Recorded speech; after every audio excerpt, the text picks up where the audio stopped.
Hello everyone, this is Professor Reimer. This video is for my world history class on Wednesday, November 4th and Thursday, November 5th. It's entitled Medieval Europe, and our objective is to explain the development of Roman Catholicism and Eastern Orthodoxy as social and political factors in medieval Europe and the Byzantine Empire by writing a contextualization statement. All right, guys, there's a lot to get to today, but as always, we're going to start out with a preview activity. Here it is. What happened in Europe after the fall of the Roman Empire in the classical age? So pause the video, jot this down in your notes. And speaking of your notes, let me point out that there's a note-taking guide in the assignment. It is a Word file that you can print and then fill in as we go along in this video. Or you could try to fill it in digitally. I recommend, though, if you can print it, to print it. So pause the video now. All right, so we're going to primarily focus on what happened in the East, in the Byzantine Empire, which became a center for trade and Greco-Roman culture in this video as we meet our objective. But before we do that, we're going to quickly discuss what happened in the West. Remember that Europe in the West grew weak and fell into what we call the Middle Ages, so-called because it came between the classical and what we call the modern era. It's also known in Western Europe as the Dark Ages for reasons we were about to discuss, or the medieval era. Medieval simply is the adjective form of Middle Ages. Don't get tripped up on that.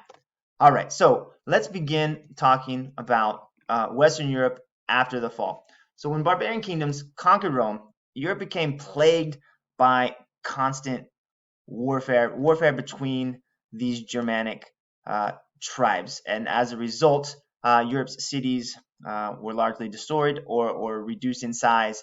People were forced to flee to rural areas, and life became a lot more simple in the terms of people really turned back to focusing on basic needs of shelter and food, and less on trading and cultural pursuits. Also, as a result, learning declined, and few people could read or write, except for the members of the church, as we'll discuss. All right, and as a result, Greco-Roman culture was mostly forgotten, except for the remnants of the buildings and roads left behind. And also, Europe lost a common language. So Latin, which was the language of the Roman Empire, largely became forgotten and not used by most people, except for the church leaders. And what happened is that it mixed with local languages to form what we call the Romance languages of today: Spanish, French, and Italian, just to name a few. All right. As I mentioned, so there's constant warfare, and Europe became divided into a series of Germanic kingdoms, and you see them on the map there: the kingdom of the Franks and the Visigoths and the Ostrogoths. And life, as I said, became much more simpler. These people lived in small communities. Think Paleolithic times or early Neolithic villages. All right, we have chiefdoms and the loyal band of warriors protecting the village from invaders. And as a result, family ties and loyalty became more important than citizenship. It's almost like life reverted back to a previous era before the rise of the Roman civilization. All right, so let's pause there and jot down: how did the fall of the Roman Empire affect Western Europe? So use this time to review what we've been taking notes on so far. Okay, now let's turn to a major development in Western Europe, and that is the slow conversion to Christianity. And we're going to talk later about the split in Christianity and the differences in Christianity between Eastern and Western as we look at the two branches and how they played a factor in both Western and Eastern Europe. So in the West, okay, there was the Catholic Pope, the leader of the church in Rome. In the absence of one central political figure, like an emperor, the Pope became a quasi-political figure. He became involved in secular, which means non-religious issues like road repair aiding the poor, and helping Christian kings expand their power. If you think to yourself, that's kind of what governments do. Yeah, the Pope kind of acted like a separate political authority. So you had the Germanic kings exercising political authority, and you had the Roman Pope exercising authority. And so you had this sort of dual track of political authorities. And as a result, the Pope became a very powerful and important figure, not just religiously, but politically in Western Europe. Okay, so before we get to the Eastern Europe, we do mention one brief attempt at the unification of Western Europe, and that's done by a Frankish king who allied with the Catholic Church named Charles the Great, or Charlemagne, who became king of the Franks in 771. And then in the year 800, he is crowned the Holy Roman Emperor. So named because the Pope crowned him and named him the Emperor. Hitler would later refer to this period of time as the First Reich, the first reign, the first empire in Western Europe. However, not yet. However, he did spread Christianity. He did a lot to strengthen his empire.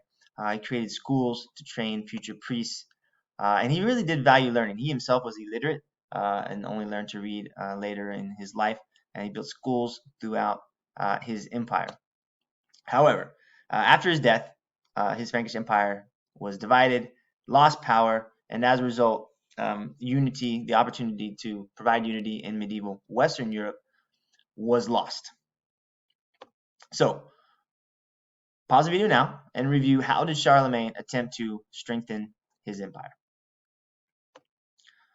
All right, let's continue and turn to our main focus today in what happened in the Eastern Roman Empire. Remember, we're looking at how Christianity played a social and religious factor in both Western Europe and in Eastern Europe. So let's turn now to the Eastern Roman Empire. You see here a map of the capital city of Constantinople. Oops, excuse me.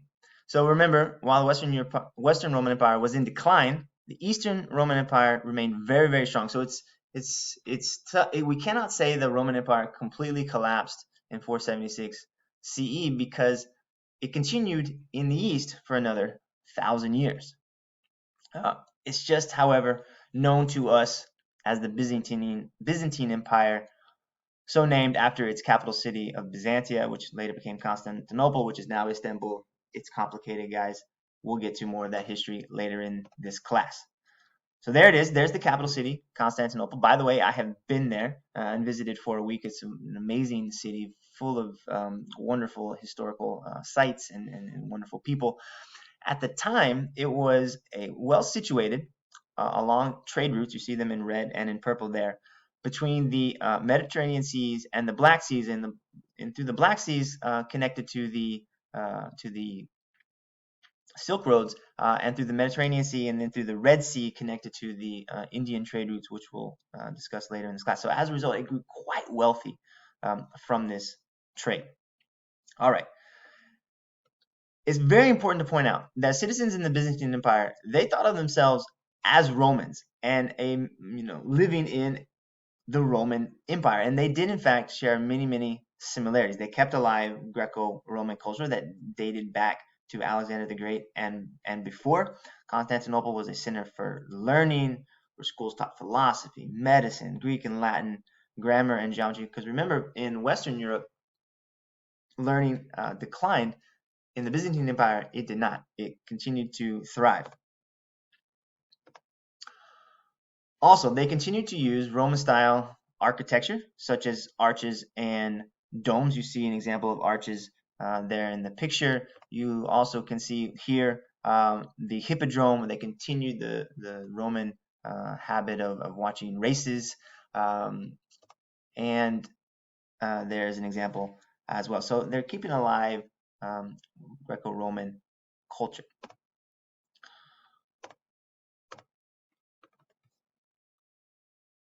All right, sorry, I had a PowerPoint malfunction there. So the other thing they did is not only keep alive, but they built new structures using Greco-Roman architectural styles, the dome, the arch. This is the most impressive example, called the Hagia Sophia, the Church of Wisdom.